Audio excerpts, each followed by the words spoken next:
One of the things that many people are feeling these days is a sense of helplessness. We recognize that as we look around us and see the coronavirus continue to spread, we realize there's not much that we can do and that there's no cure really in sight. It's going to take some time. Life is just going to look very different over the next number of months and maybe even a year, maybe longer. We just don't know. There's so many uncertainties. And one of the things that many have expressed is a sense of helplessness. I can't do anything about this. There's nothing worse than feeling helpless. We're so used to being in control. We're so used to managing the pieces of our lives. And we realize that there's not a lot that we can do to change the situation or the scenario that we find ourselves in. When I was a kid, I had a kidney disease and just about died as a result of it. I was in and out of hospital multiple times, and my parents talked about how that was such a difficult time for them because they recognized that there was nothing more that they could do for me until a cure could be found.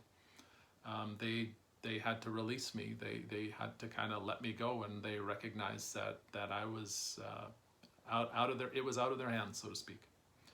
And it was one of the most trying times for them as parents. And I think every parent can relate to that. We've had those scenarios in our lives, perhaps with kids, and have just had to recognize that there's not much that we can do. It's a terrible feeling. And people are feeling a sense of helplessness each and every day. And quite honestly, it's wearing. It's difficult day in and day out to feel a sense of helplessness. There's nothing that we can do to change the situation. I want to share something with you from Isaiah. Isaiah writes to people who were feeling very, very helpless.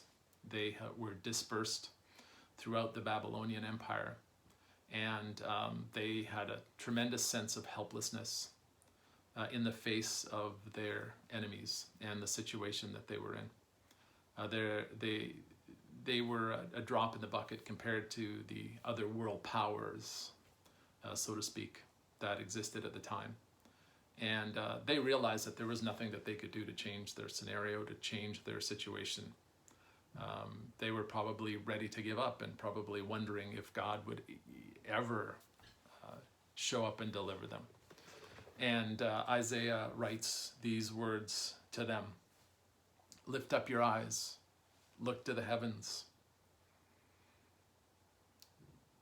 Who created all these? Who brings out the starry host one by one and calls forth each of them by name? Because of his great power and mighty strength, not one of them is missing. Why do you complain, Jacob? Why do you say, Israel, my way is hidden from the Lord?